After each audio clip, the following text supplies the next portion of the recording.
1, 2, 3. Hi, I'm Laura Flanders. Thanks for checking out my full Uncut conversation with Josh Paul. He's the former U.S. State Department official who quit on October 18th over increased and expedited U.S. arms sales to Israel. We talked on October 23rd, soon after he released an enormously important letter, and when I thought he was about to be a star of TV and news. He has made some appearances, but to this date, our conversation with Paul, which we released on October 29th, remains the longest and most in-depth one on TV. Here we get into subjects we weren't even able to include in our free broadcast, namely rules of war. Are they real or figments of our imagination? The Northern Irish peace process. What did it actually take to bring an end to that conflict in Ireland? In this conversation, you'll hear more than made it to our TV or radio broadcasts or even to our free podcast. You'll get a sense of where our conversations go every week. And with any luck, you'll feel inclined to subscribe.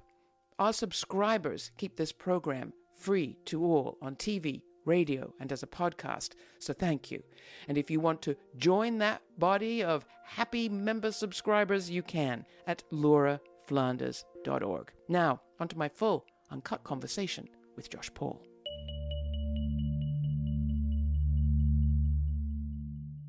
We cannot be both against occupation and for it. We cannot be both for freedom and against it. And we cannot be for a better world while contributing to one that is materially worse.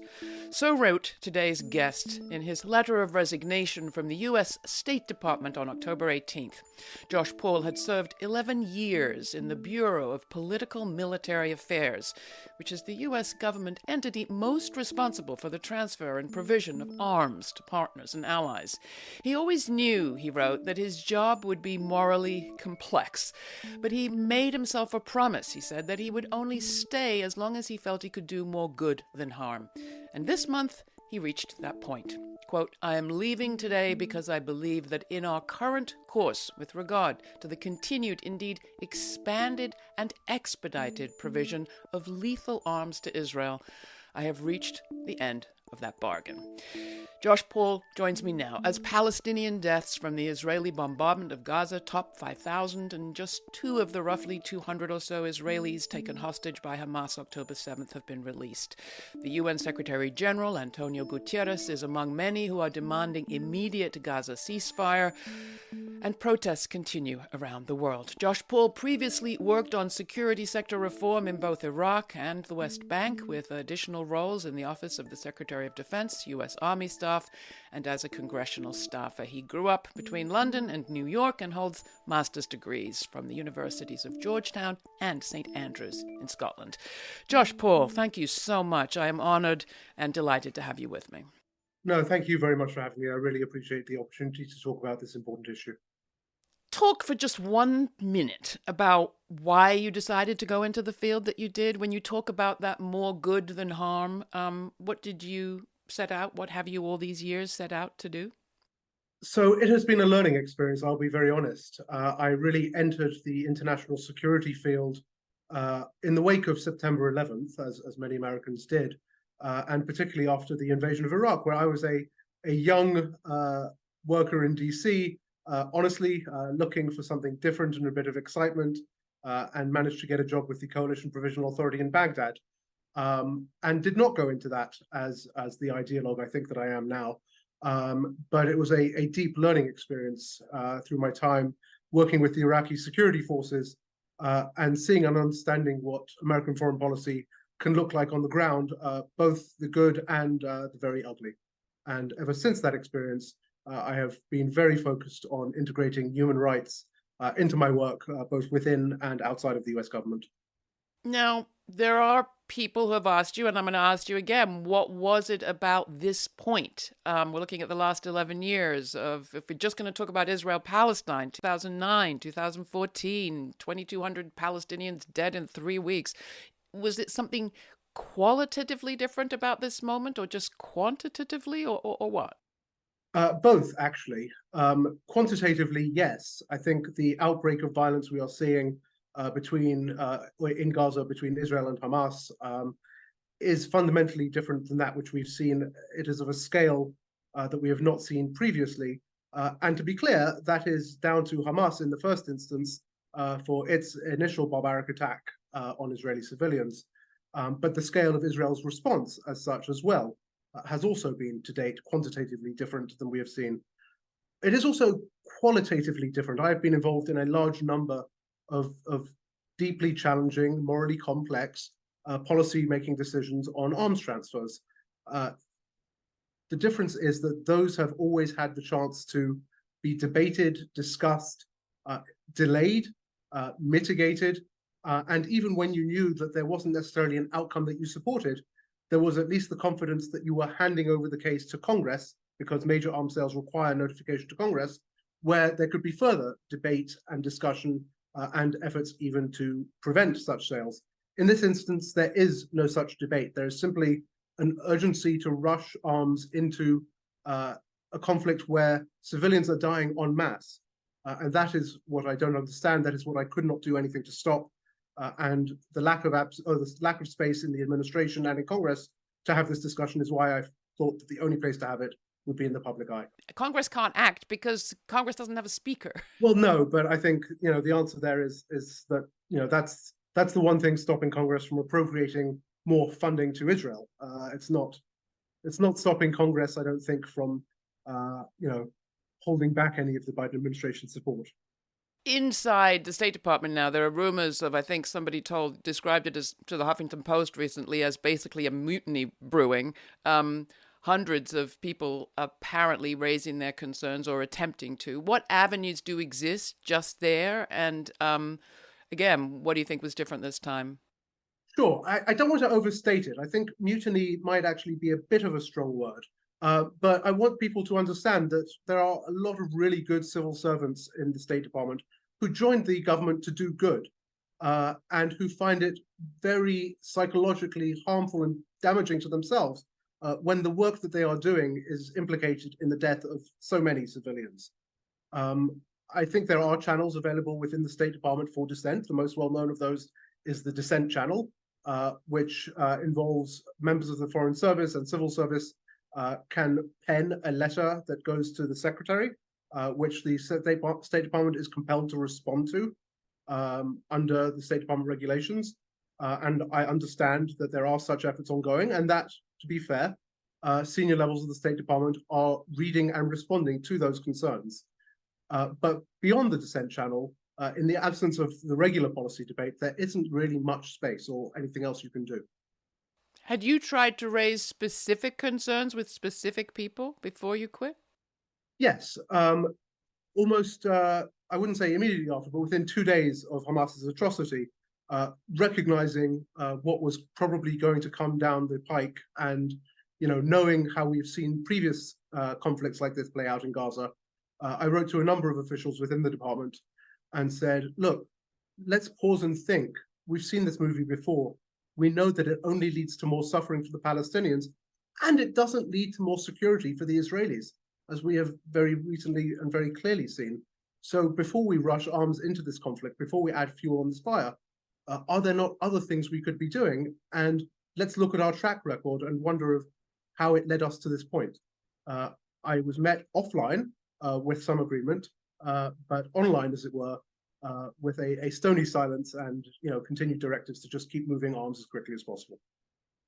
And to back up, I mean, we are talking about, as you say, an expanded and expedited flow of arms to Israel, but the U.S., at least at the level of public budgets, we know supports Israel in the tune of some $3+ billion. Can you give us a sense of what you think the real number might actually be, and what? I mean, I know a lot of this is classified, but what sort of support have we given to Israel over the years? No, I mean, I think the numbers themselves are not classified for the most part, and in fact, almost entirely.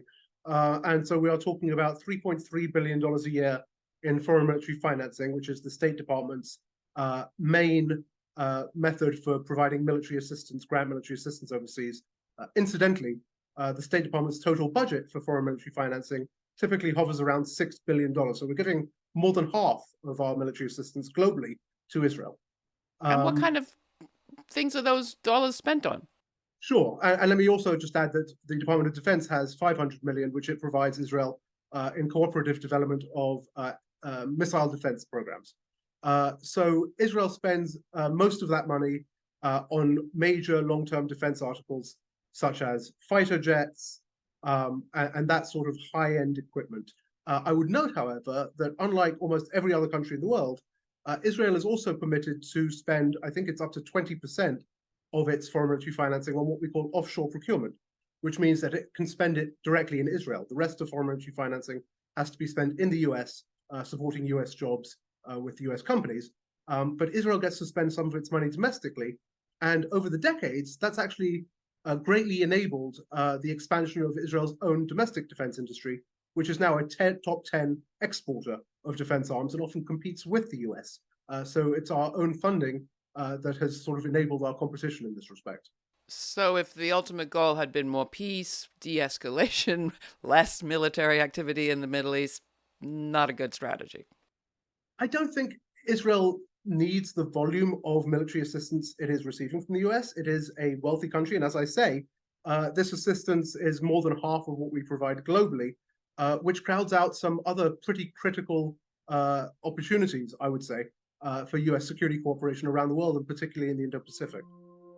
Please take a moment to subscribe to our newsletter, and you'll get information on all of our programming, including the weekly premiere on YouTube and our upcoming shows. Subscribe at lauraflanders.org. We're going to get to what things you think would be good for the U.S. to provide Israel and Palestine and around the world. But before we do, sticking with arms for a minute, you have made it very clear that there are rules. There are supposed to, anyway, be abided by. Can you talk about what rules and guidelines and regulations currently govern U.S. arms sales to Israel and other countries like it? Sure. So the fundamental laws are the Arms Export Control Act of 1976 and the Foreign Assistance Act of 1968. And those provide the fundamental basics on how and when arms should be transferred, including a legal caveat that arms may only be provided for certain purposes, such as defense and joint operations and legitimate defense, and that they should only be used for the purpose for which they were provided. And as an aside, I think we can all agree that human rights violations and massive civilian casualties are not a reason for which US arms are ever provided. On top of the law, every administration since the Reagan administration has issued a conventional arms transfer policy. This is the policy that shapes the thinking that is supposed to, and the analysis that is supposed to go into each of these decisions on a case-by-case basis about arms transfers as they move forward. The Biden administration's conventional arms transfer policy, to its credit, raised the bar to the highest level it has ever been for arms transfers with something called the more likely than not standard. It says that an arms transfer will not be authorized if it is more likely than not that the arms in question will be used to commit human rights violations of various types. And I think it is more than apparent that arms that we are providing to Israel, particularly precision-guided munitions for the conflict in Gaza, will be used. It is more likely than not, in fact, it is a near certainty, that they will be used for human rights violations and result in massive civilian casualties. You told PBS recently that this wasn't the first time concerns, and even you have raised concerns about units within the Israeli Defense Force. And that's important because units are covered by the Leahy Treaty, the Leahy Agreement that you've referred to, alluded to. Correct. Can you elaborate on that? That these concerns have been raised about units inside the IDF before? For what kind of violations might you like to mention? Sure. So what I will say on that is that because of the scope and size of the security assistance, the military assistance that Israel receives from the US, it has a fundamentally different process for Leahy vetting than every other country in the world. Every other country, if there is grant US military assistance going to a unit, that unit is vetted before it receives the assistance. In the case of Israel, we provide the assistance and then look out for reports of violations. And if there are reports of violations, those are brought up within a policy process within the State Department. There is consultation with Israel on its version of events. And then theoretically, a determination is made on whether a gross violation of human rights has occurred. To date, through this process, which is called the Israel-Leahy vetting process, there has never been a determination that Israel has committed a gross violation of human rights. So I think that is obviously problematic when one looks at not necessarily even just Gaza, but the West Bank, where there are frequent reports of extrajudicial killings and of other abuses by Israeli security forces. You mentioned a few of them in your letter. And in fact, in your letter, you make the fairly brave comparison between settler behavior and the Israeli juvenile detention system, unique in the world, and the actions of Hamas. Are you saying the settlers are terrorists? I think certain settlers who attack civilians with the intent of using violence for political means. I mean, the use of violence for political purposes is the definition of terrorism. So if there have been these named concerns, and if there is, universal, it seems, agreement that violations have happened, maybe not universal, there is widespread agreement that violations have happened in the past before we even get to this conflict. Yeah. Where's the stoppage? Where's the problem? I think it is very difficult professionally to push back on Israel policy. In the days since I've left, I've heard from a large number of colleagues in the State Department, but also across the interagency and congressional staff who have said, we share your concerns, we agree with you, but you are in a position, or you made the choice to leave your job over this. We can't take that risk. We can't speak up because we are afraid of the consequences it will have on our careers. There are rules. You made the point very clearly that the Biden administration specifically has established more, well, I don't know how you phrased it, but stronger guidelines on weapons transfers than the governments that preceded it. That being the case, how do you explain what's happening right now? Yeah, I mean, I think it comes down to there is, just an unwillingness to criticize Israel. It's a unique case, a special case. There are many reasons for that. Some of them legitimate. But what it means at the end of the day is, I think, if you don't have a global standard, you don't have a standard. I think it's harmful in that sense. Well, you also have Matt Miller, the State Department spokesperson, saying we never violate any laws. We comply with all applicable statutory requirements and regulatory requirements in our provision of military assistance to Israel, as we do to every other country in the world. So I think Matt Miller might actually be technically correct in some ways. Many of these laws require the department to come to some sort of a determination before any sanctions or withholding of assistance occurs. If you never come to the determination, you've never broken the law. That said, I believe that the legal standards are rather lax and lacking, and I believe that we should be holding ourselves to a stronger standard. Part of this also comes down to questions of interpretation of law. You also said that it is in the hands of higher-ups. Who would that be? The final determination. I think the main policy decisions on Israel right now are being made from the top down, which again is atypical. For most arms sales, they sort of bubble their way up from the bottom. You get an application from a partner or from a US company seeking a certain military capability, and that's a debate that gradually bubbles up to the decision makers. In this instance, the decision was made, and therefore there was no space for that bubbling, for that debate. At the top is the president. Is he ultimately responsible? Of course, these are his authorities. So what can be done? I'm sure there are people in our audience who, wherever they stand on culpability for this particular round of violence, want to see an end to it and want to see peace. What can they do right now to support civil servants like the ones you're hearing from who are saying, we're still deciding to be inside trying to do good? Are there things civil society outside can do to support people like that? Yeah, there are three things I will point to. The first is a bit of a cliche, but it really does matter. Contact your member of Congress, contact your senator.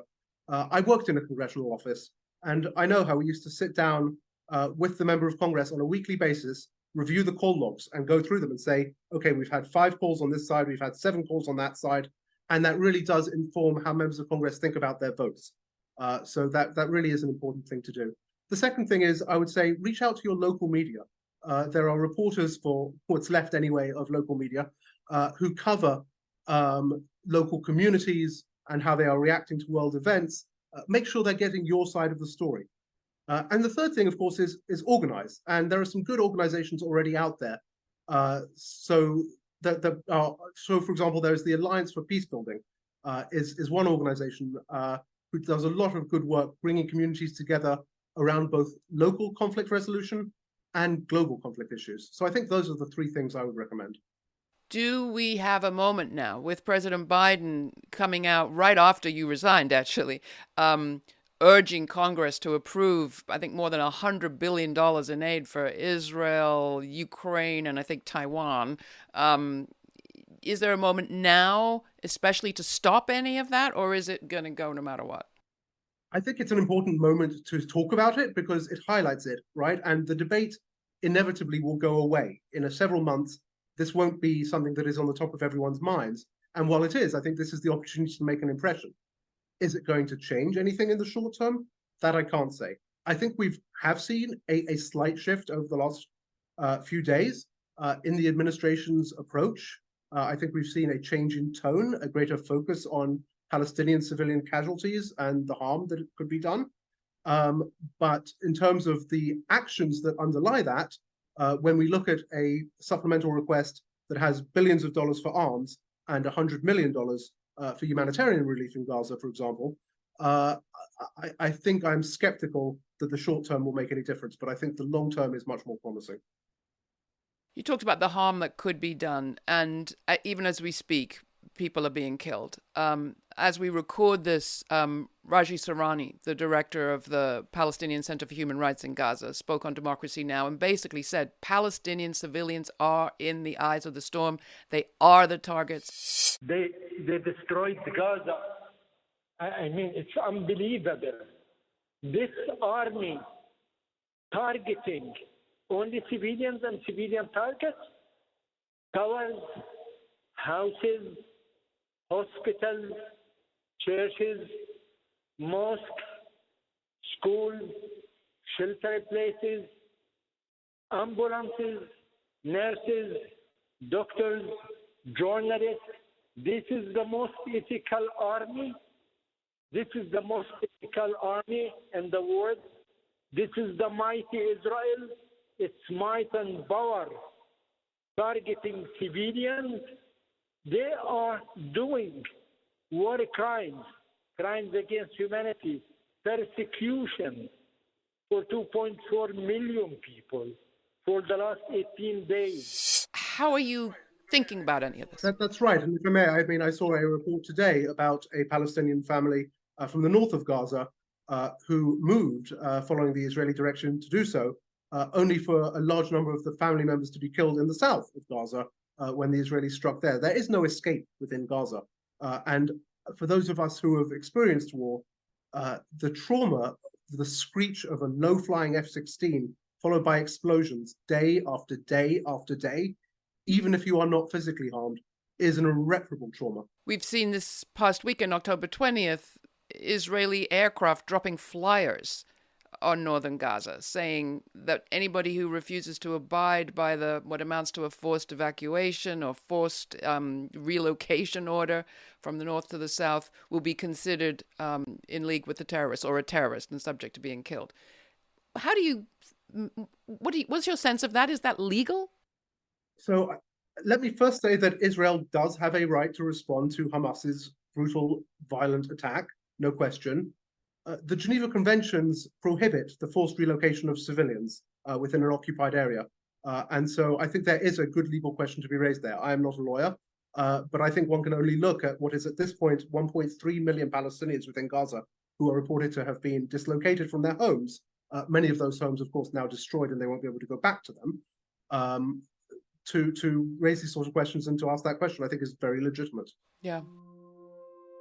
please take a moment to subscribe to our newsletter, and you'll get information on all of our programming, including the weekly premiere on YouTube and our upcoming shows. Subscribe at lauraflanders.org. I mean, my hair is on fire. You don't see it, but I feel it. Partly I've been... I would say that mine is too, but... Yours obviously burnt up. Right. You lived in Ramallah. As you say, you served in Iraq. You worked in Iraq. For those of us who have seen this up close, this is a moment of despair and fury. And I wonder, holding all of the civilian victims in our hearts at the same time, I certainly feel and weep for those whose families have been torn apart by the attacks of Hamas, whose relatives are held hostage still. But with all of that in your heart right now, how do you make sense of your effort and those of your colleagues to try to insert human rights kind of rules on war? Because it almost seems inevitable that in the name of right to defense, right to reprisal, governments do whatever the heck they like.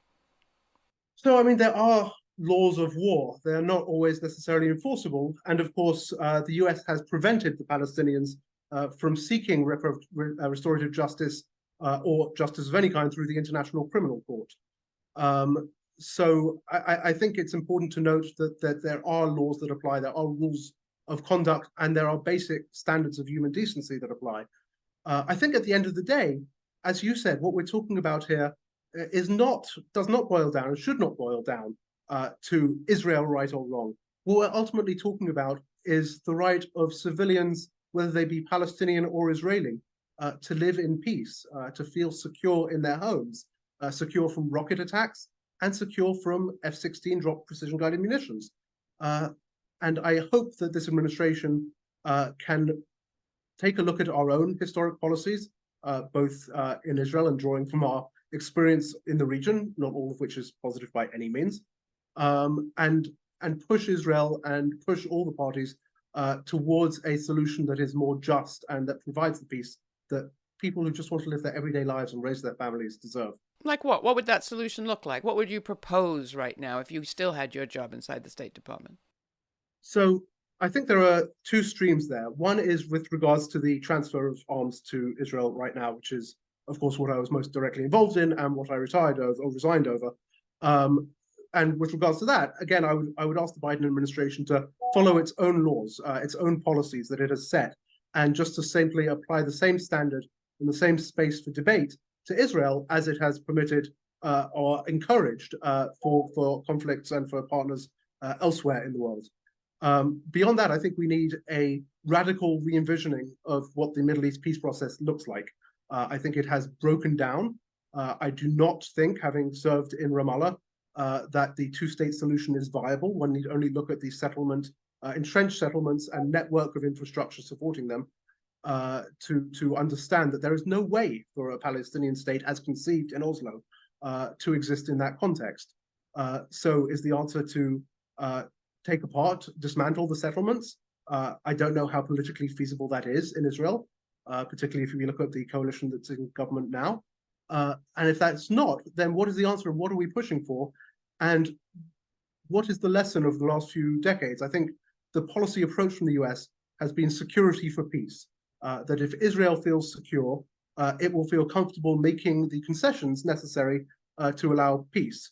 But what we've seen instead is the more secure Israel feels, the more it has pushed the envelope, the more settlements have expanded, the more civil rights have been taken away from Palestinians in the West Bank, the more the siege of Gaza has continued.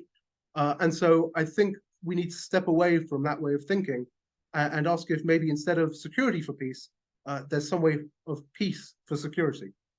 Can you just elaborate for people that haven't followed the process as closely as you have, why the Oslo Accords of the 1990s are really so ineffective at this point? Yes, it's a very complex question, of course. And to be fair, there is blame to go around for everyone, both those who are direct parties to the conflict and those like the United States who are third parties, but obviously intricately involved. The problem that you have is first of all, that there has been a breakdown of trust And because this breakdown of trust has lasted for, since certainly I think since the Second Intifada in 2002, we're talking about 20 years. So really an entire generation that has grown up without trust. At the same time as there has been that breakdown in trust, a lot of the ties that brought the communities together in terms of people-to-people ties, whether those be programs, whether those be labor exchanges, have also gone away. So there is simply less exposure. Part of this also, of course, relates to Israel's unilateral moves in the West Bank, which, of course, are not just the expansion of settlements and a settlement highway infrastructure that cuts off Palestinian villages from each other. It is also the security barrier, so-called, that Israel has put up that has cut off Palestinian farmers from their fields. And I would encourage your viewers to go and look at the UN OCHA, Office of Humanitarian Affairs map that shows what the West Bank looks like now. Then, of course, there is Gaza, where Israel's policy for the last 15 years has been one that is kind of horrifically known by them as mowing the grass. The sense that Hamas or Islamic Jihad or some terrorist group will rise to a certain level of threat to Israel, at which point Israel will drop enough bombs to kill enough terrorists and to make further attacks on Israel not in their interest, to reestablish peace of some sort or stability of some sort, and then do it all again in 5 years. Because, of course, the impact of this, as is the impact of the operation we are seeing now, may be to kill terrorists, but it will also raise another generation who has no confidence in the peace process, and who has been raised in a situation of desperation and violence. And this is not a recipe for a lasting peace. What are the implications globally? I think America faces a real challenge. My own perspective is that the key strategic challenge of our times, of the coming generation, is the strategic competition between the West writ large, and the West, of course, not in a geographical sense, but in a value sense, with the People's Republic of China. There is a global competition for influence that is playing out from Latin America to the Middle East. I think the United States' edge in this competition, and certainly our most valuable tool, is our values. That is what sets us apart from authoritarian regimes around the world, including those who we are competing against. If we are seen to apply those values differently for different partners, if we are seen to be hypocritical, whether it is by standing against occupation in Ukraine but for it in Israel, or if we are seen to be pushing against civilian casualties and decrying the harm that is caused by them in some contexts, but turning a blind eye or even facilitating them in another, I think that does irreparable harm to the broader US interest, which I actually believe is the global interest, that the values that we espouse and I hope believe in are the ones that ultimately shape the future of the world. What do you actually think is happening right now? I mean, as we're speaking, it's the 23rd of October. Israeli tanks are still massed on the border of Gaza and look like they are planning a ground invasion. Israel has talked about its right to respond to the horrific terror attacks of October 7th. Many people would say, and I'm one of them, they have responded. What's going on now, do you think? What's the end game here, in your view? I think that's a really important question. And I think, part of the messaging that has been going on behind closed doors likely relates to that very question of saying to the Israelis, okay, you're going to go in, you're going to quote unquote destroy Hamas. I say quote unquote because I don't know that you can defeat a political movement with a military force. You can certainly defeat the military elements of it, but nothing stops those from growing back. So, what are you going to do? What does the day after look? I think, an Israeli reoccupation of Gaza would be a disaster, both for Gaza and for Israel. I think the Palestinian Authority is in no fit state and has no capacity to take on governance of Gaza in the current circumstances. So I don't know what the answer is, and I can only hope that some better informed people than I am and hopefully some wiser people than I am, are thinking about that very deeply, and that it is shaping what is to come. I'm going to make a wild stab in the dark here, but I think you might be of a similar age to myself in that you have at least been aware of what happened in Northern Ireland and went from really awful Yes. to a bit less awful to something called Yes. peace, more or less now. Are there any lessons to be learned in that process, which certainly, when I was a kid, looked pretty whatever that word is, intractable? Yeah, I mean, I think the situations are different, but similar in that they both reflect intractable conflicts that have a long history of intractability. I think the Northern Irish solution is or at least the status quo as it has been achieved, although it's not entirely settled by any means, is encouraging.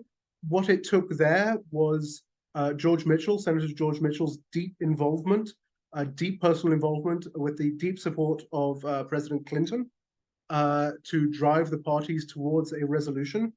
I think that is what we saw in Israel, also under President Clinton, and to an extent prior to him. The groundwork was laid by George H.W. Bush. I think the problem we have is that having made that investment, and particularly after the assassination of Yitzhak Rabin, the situation has deteriorated. There hasn't been the continued support, the continued pressure on both sides to make it work. And so I think the difference here is that both Northern Ireland and Israel were on the same track. What it shows is what happens when you take your foot off the pedal, when you stop paying attention, or when you begin to side with one side over the other. And so I don't know if there is a way back, in the sense that to where Northern Ireland is. Please take a moment to subscribe to our newsletter, and you'll get information on all of our programming, including the weekly premiere on YouTube and our upcoming shows. Subscribe at lauraflanders.org. You see, some people anyway referred to as peace activists in Israel. I've actually heard quite a few of them who have referred to their lost relatives, people being held hostage, as peace activists against more suffering in their name inside Israel. Yeah, it's been very moving. Clip from MSNBC of Yonatan Zeigen, whose mother was taken hostage. We need to stop the violence now. Vengeance is not a strategy. We need to negotiate, and we need to get the captives out. That's what I'm saying. I call on everybody, on the Israeli government, on Hamas, and Canada, everybody, to put pressure on both sides to negotiate and to get the captives out. My community is wiped out. It's incomprehensible. It's just, and it was very viciously done. But that's the point. That's the point. The only way to be safe is to have peace. Are there negotiating partners there for the kind of peace you're talking about? I think there are negotiating partners on both sides. I think everyone, at the end of the day, even those who are, on the extremes of both sides, ultimately everyone wants peace, right? I think that to get to negotiations requires trust and it requires leadership. And I think both are lacking right now, on both sides, frankly. So I have to just go back. I think we're more or less done, and I really appreciate everything you've said. But I want to go back to this rules of war question, because I've been someone who, on many occasions in the run-up to a war, has said we comfort ourselves with the notion that we will conduct this war according to some kind of magical international code of rules that will avoid civilian casualties, not hurt the environment, make sure nobody dies, hungers, starves, or, is otherwise negatively affected, except for the active duty people who've signed up for that job. I've always thought it was bunk. And I think that we kid ourselves. So I guess as somebody who's worked to try to make those rules count, I got to ask you, how do you rate the process so far? I mean, war is war, and the sad fact is that there will never be a war with no civilian casualties. The question is the war just, and is how it is fought just, right?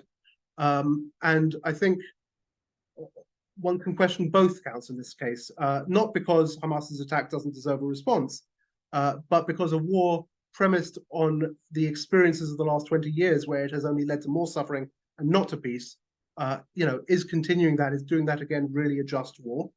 And then, of course, secondly, in terms of how the war is being fought, both in terms of the collective punishment of the people of Gaza. I don't understand what cutting off electricity and water, for example, does to fight Hamas. One must ask these questions, and I do not think that this is a just war. But that does not mean, if I may say, that there is no, military response that Israel should be allowed to take in response to attacks against its civilians. The question is, how? You began by saying that you went into this work believing you could do more good than harm. During that period, we've talked exclusively really about Israel-Palestine, but we've also seen arms sales to Saudi Arabia, ongoing war and civilian casualties in Yemen, not to mention the looks pretty dismal Ukrainian resistance to the Russian invasion. Do you think military aid in those two circumstances is helping in the way that we're giving it? So I am not coming from the perspective, I'm not a pacifist, and I'm not coming from the perspective that all military assistance is bad. I think military assistance can actually play, first of all, an important deterrent role by protecting allies and stopping conflicts from starting in the first place. I also think, and Ukraine is actually a good example of this, I'm actually immensely proud of the work we've done to support Ukraine, and that, the Ukrainians have fought hard, prevented the fall of Kiev, and are continuing to push back. I have no regrets about that support to Ukraine. I think other countries, and we can look at a number of examples around the world, you named one of them, Saudi Arabia, the record is not only more mixed, but pretty dismal and pretty depressing. I have, through my work in the Bureau of Political Military Affairs, always pushed for us to take civilian casualties and human rights violations into account. And although it is hard to explain it without going into the internal deliberative discussions, I will say that I feel good, actually, about the difference I have made, even in those contexts, even when the decisions didn't come out the way I liked them. I have confidence, and I can go to bed at night knowing that I shaped them for the better. And it would have been much worse, had I and others in the department who care about these issues not had a role. The difference here is that there was nothing that could be said that would make the slightest bit of difference. You also at the beginning said that your views have evolved since your time in Iraq and your time living in Ramallah. Can you just talk about how, in what ways? Sure. I mean, I think, first of all, when you are living amongst a community, which was certainly more the case in Ramallah than in Iraq, because in Iraq we were, more of a bubble, whether living in the green zone or in a forward operating base. You're interacting, you're going out every day, but it's not the same as living among the population, which I did in Ramallah very safely, very happily. So that is one aspect. You hear different perspectives, you are exposed to different cultures, and you live the life. And I think, particularly in the West Bank, when you see the life the Palestinians have, the humiliation, the constant humiliation at checkpoints, the constant, incursions by Israeli military forces, you come to understand different perspectives, and that's just a function of living overseas. I think as well, having worked for the US government, the United States has an immense amount of power around the world and an immense amount of influence and presence, and that comes with an immense amount of responsibility, and you feel that. You are challenged working for the US government, I think, with questions and problems that you would not be working for many other governments, not because we are better or worse, but because we are more involved in so many of these complex questions. And so there is no way out of these knotty moral dilemmas. And I think you learn through that to appreciate the complexity and to understand how important the facts are, that you can't enter these sorts of challenges with a set of assumptions. You really have to dig in and understand the implications of the decisions you make, because they are far-reaching. And just to sort of put a point on that, for example, when we sell fighter jets to a country, that country is going to be operating those fighter jets for 20, 30, even 40 years. And so, what we do now will have can have lasting generational effects. It is a unique responsibility, but one that really has to be taken incredibly seriously. Well, you are an incredibly reasonable sounding person. I'm sure it was a very difficult decision for you to decide to give up the challenge inside the State Department. You haven't wanted to put a lot of focus on yourself, but I would ask you, do you have a family? Do you have kids in college? Will there be a price you pay for having made this move? I thought before I announced my resignation, well, I'm sure that there is a price, right? I'm already not doing a job that I really did enjoy. I am looking at the calendar and, recognizing when my health insurance is going to run out, which is one of the joys of this country. So, of course, there is a cost. But I have to say, I do believe there is less of a cost than I anticipated, because I have been overwhelmed by the response I have had directly into my inbox and my phone and my LinkedIn account where I posted my statement from people across the US government and around the world. I feel more surrounded by friends now, perhaps, than I ever have.